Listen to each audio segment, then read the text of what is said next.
One day isang araw habang ako'y mapayapang kumukuha ng crab, may zilong napapansin.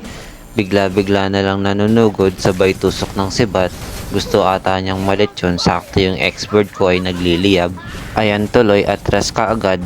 Tama yan idolo, baka maging uling ka at masibak. Sinusubukan ata ako ng zilong na to, akala niya ata hindi mainit itong apoy ko. Simulan mo nang umatras, kung hindi panigurado, tostado ka dito.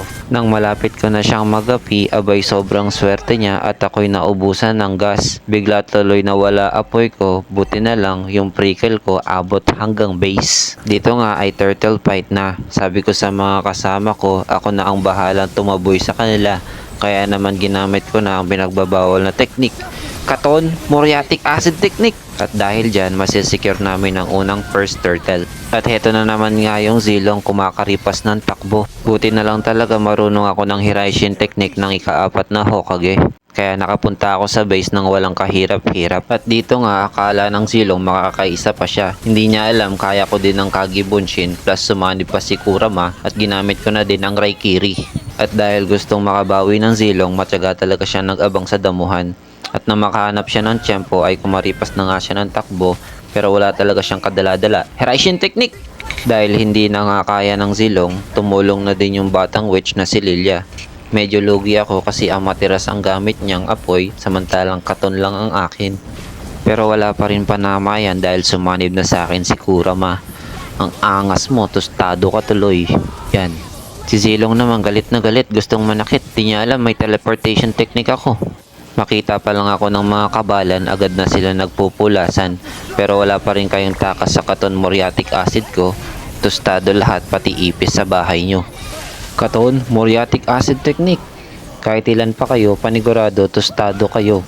At syempre, sa bingit ng kamatayan, isang teknik lang ang mabisa.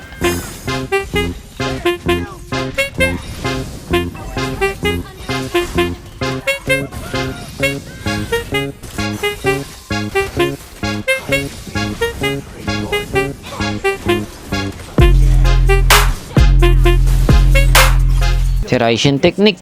At syempre sa pagkakas ng mga teknik, tamang perfect timing ang kailangan. Katon, kill on strike technique. Katon, muriatic acid technique. Katon, kill on strike technique.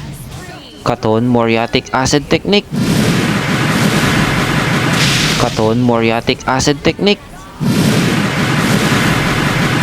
Katon, muriatic acid technique.